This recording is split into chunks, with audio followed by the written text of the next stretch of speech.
Do more by doing less. With me, Charles Alexander, for small business owners, startups, and busy folks. Looks like you've been missing a lot of work lately. I wouldn't say I've been missing it, Bob. What do you mean funny? Funny how? How am I funny? Clark, that's the gift that keeps on giving the whole year. He was mad. Actually made eye contact with me and said, well, that's the problem, Charles. You haven't known what to do all summer. And then he stormed away. This was our middle school principal. Oh, God, when was this? 1990. Quick rewind here. Me and my good buddy Booker decided that we wanted to have a summer job. We didn't know what we should do. Back where we lived in little old Hampshire, Tennessee, there's a ton of options. You can work tobacco or you can go pick up hay. That's really about it. And I had neither of those jobs forever. I had worked in a junkyard, and since the time I was 10, and about 4 years of that to wear a little fella out. So me and him decided to go ask our school principal if we could take care of the lawn for the summer, the school grounds. We would mow, weed eat, pull weeds, pay us whatever hourly rate. We were old enough to meet the threshold for the child labor laws, and we'd take care of it. And we were pretty good kids. And he said, sure, why not? I don't have anything else scheduled this summer for somebody else. You guys take care of it. Now, it was nice of him to do that, but we were pretty unsupervised, not totally motivated, didn't know what we were doing, and had no clear direction of how to do any of this stuff. So what we ended up doing all summer was basically just playing around. We'd mow a little, we'd play a little, we'd go shoot basketball, we'd take a nap under the tree, we'd eat some, just skipping around, and yard never really looked good. And I say yard, it's a school. Even though it's a tiny school, K through 12, it's still a lot for two 14-year-olds to try to go figure out. And the principal never did come check in on us. We would get occasional comments from people that would see us at the little local grocery store or the local swimming hole and say, hey, you boys y'all still the ones taking care of it? Yeah, we sure are. They'd kind of shake their heads. Either way, we didn't think much of it. We were kids. So the last day of summer, school's getting ready to start the next week. Principal scoops by, and he's pissed, actually. He's not happy. He's pissed. Well, you boys, y'all just haven't taken care of this all summer. I've got numerous complaints, and it just doesn't look good over here. And here, you're not going to do the yard anymore. I hired in some professional landscapers. I just need you guys to scrape gum off the bottom of these desks. Okay, well, we flipped the desks over. He walked off. Sure enough, ton of gum there, but I don't know. We don't have any scraping tools. You got a knife? I don't have a knife. Do you have whatever? What'll work? I don't know. So we go get like the big ruler and you try to hack that off there. And finally we just give up. He comes back about an hour later. What have you boys done? I don't know. We didn't know what to do. Well, that's the problem. Hence the beginning of the story. And he was mad, stomped off, never talked about it again. He never mentioned it again. And we never worked for the school again. What's the point? Point is outsourcing is actually really easy, easier now than ever before. Directions and expectation, that's very hard. And this is not to put it all off on the principal. I know kids these days, and we were just kind of punks and didn't do what we were supposed to do, but a little direction and effort would have helped. For you and for me, there's a ton of stuff that we do that's like scraping gum off the bottom of a desk. That's like going and mowing a yard and a little weed eating and pulling weeds. It's in our business that we should not be doing. My rule of thumb for anybody, for you, is that any task that somebody else can do for 20% of your hourly rate and is 80% as good as what you do is 100% of what you should be doing. That's Charles math for you. Idea is that nobody will probably be quite as perfect as you, but if they can free up an hour of your time for a fraction of what you make, you can use that new hour any way you choose to do, to go generate new business, to collect your thoughts, to create content. Shoot, to have an hour off, your mind can wander and you can feel like a human being. And if you don't know your hourly rate, it's pretty simple to come up with, folks. Take a look at your last tax returns, divide that net profit by however many hours you worked. So the average being you're a $200,000 net profit kind of person, and you divide it by 2,000 hours. And I know a lot of us probably work more than that. You know, you're about $100 an hour individual. For me, a few years back, I was running all over the place trying to run my explainer video business. And I'm doing this, holding down a full-time job, doing a little business coaching on the side, married, raising 3 kids, helping coach here and there. And I was doing too much. I finally bit the bullet and decided to practice what I preach and start outsourcing some stuff. And lo and behold, I figured out there's some effort that is involved on the front end, but once you get it done, you can't ever imagine why you didn't do it more before.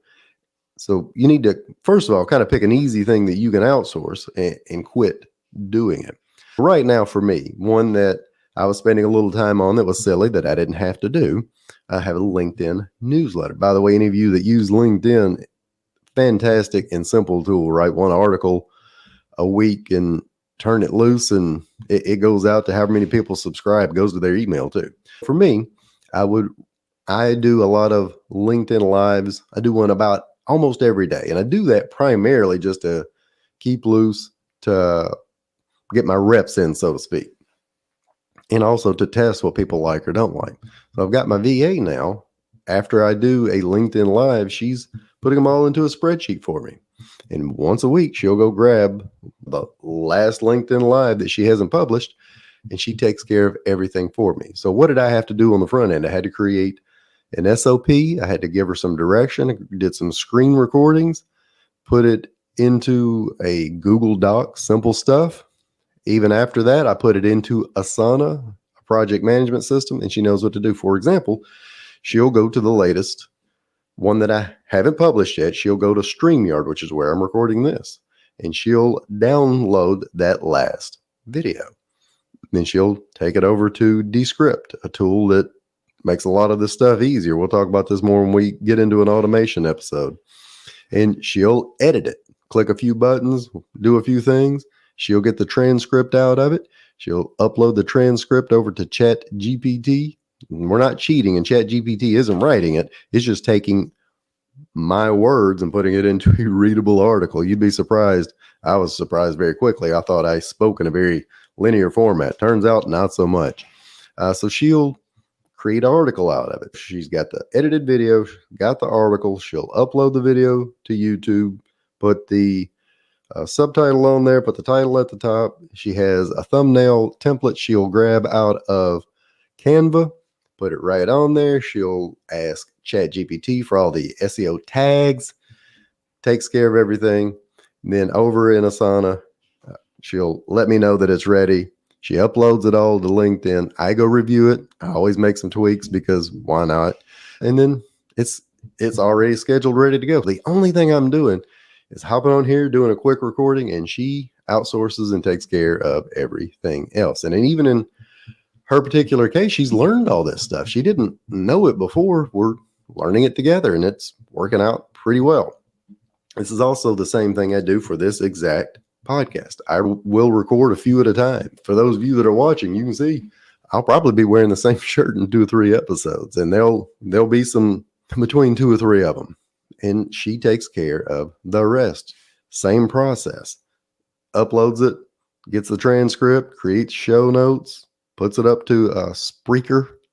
Tough name to say. And it's all automated. I just got to come in and check it. The key is with this, instead of just telling her, hey, go do all this stuff without any direction, without any oversight, wouldn't work out. And I've heard story after story all the time. I'm not talking about from successful people that say, well, I tried a VA once and I don't know, it just didn't work out for me. Maybe I was using people from the wrong country. Maybe I used the wrong agency. I don't know. They just didn't seem to get it. But when you start digging into it, so well, what kind of direction did you give them? What kind of SOP did you hand them? Was there a checklist? Nothing. You have to, anything you outsource, you have to treat it like they're an employee. And I don't mean legally, because yes, I know that's some things you don't do, but treat them like you would want to be treated. And that's just common sense, I think, in a lot of cases that we forget. Would you like somebody to hand you a project with 0 direction? And yes, I know a lot of us would, because we want creativity and autonomy. But you can have creativity and autonomy, but still have some sense of what the end product is supposed to look like. And then maybe some help along the way of this is what you should do, and be available for questions at the beginning. And then you can turn somebody loose. 3 steps to doing this. Find a low-hanging task. I did a previous episode on figuring out where your time goes. That's probably one of your first steps. Know what tasks you should be outsourcing. And for a lot of you, it's some real low-hanging stuff. Maybe outsource some of this email that you're checking nonstop, some of the posting that you're doing to social media, maybe some of the posts you're creating, some of the work that you're doing that somebody else could possibly do, data entry, ton of stuff, man. Just find the one that somebody else could probably do. And they don't have to do it as well as you. And that can't be an excuse for you to do everything, because the one free hour you get is worth way more than it being perfect and you doing it yourself. First thing, create a SOP. Don't overcomplicate it. I generally will tell folks, if all else fails, create a video of what you're doing. That makes it very easy. There's a ton of tools online you can use to create video. Loom, awesome screenshot recorder, tons. You know how to do that at this point. What a lot of people don't do after they create their little bumpy video, and a lot of people won't even do that. They'll try to type out everything they're doing, skip steps, and hand it off to somebody. Create the video, and then get a transcription of the video. There's a ton of tools online that will allow you to get a transcription of that video. Descript, Happy Scribe, Type Studio. Insert name here, whatever. Insert name here is not a real one. I just said insert name here. But once you get a transcription of the thing, then do something with that. Create an SOP from that. And there's a ton of AI tools that will create your SOP based on your transcription. Cut and paste it. And then don't make it complicated. It doesn't have to look like the SOP you had for the Fortune 500 that you worked for. It can be a Google Doc. Put it into a spreadsheet. And then I've even taken mine one step further. After it goes into a Google Doc or a spreadsheet, once I put it into a project management system where I can simply assign it to people, where I can get out of email. There's a ton of those out there. I like Asana because it ties in and plays well with all my other apps and all my other software. You can use, Monday and Todoist and Trello. It doesn't matter. But put it in there and make a recurring checklist out of that SOP. That way, when somebody's doing it, they can just check it on down the line. Now, more than ever, it's easier to find somebody to outsource that work to. We always make it like it's super complicated. I wear contacts. I don't know if you wear contacts. For years, especially kind of growing up, coming across a good contact case, man, that was like gold. When I was a kid, if you ended up with an extra copy of Mario Brothers for Nintendo, you hid it and you didn't tell anybody you had it in case you messed up the first one. It was gold. That was a contact case. Contact cases now, they'll send 2 in every bottle of solution you buy for $5. My bathroom drawer looks like a factory floor of a contact case factory. It's a hot mess. Okay. Point being, that's a bad analogy. I'm saying that VAs are like contact cases. Did you get my point? They're out there, my friend. Go to Upwork, go to Fiverr, contact an agency. There's plenty to choose from. So here's what you do when you get ready to hire your first virtual assistant. Don't just hire one, lock it in and be done with it and sign a contract. You don't know the person. Even if you've interviewed them, you don't know the person. You can go to Upwork. Narrow down your search. It's got a ton of search criteria. If you don't want to outsource overseas, USA only. If you want to use, let's say, the Philippines, the place where most VAs are, that's their thing, go there. Find ones that speak English fluently. They have a certain dollar rate you're looking for. Or they have passed a test, or whatever it is.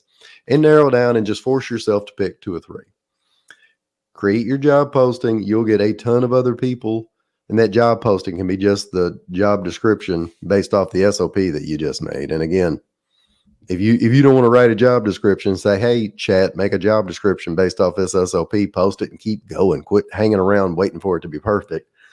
And once you get 2 or 3 you're happy with, hire each of the 2 or 3 for a one-time project, and it will cost you next to nothing, $10, $15, whatever the small project is. Test all 3 out. Wait till you get the results back, and then you can start saying, all right, well, VA, I like you the best. So here's what we're going to do. I'm going to ask you to do these few projects here on a trial basis to see if we're a good fit for each other, and give them a couple of other SOPs and see if they can do it. And if not, restart the process.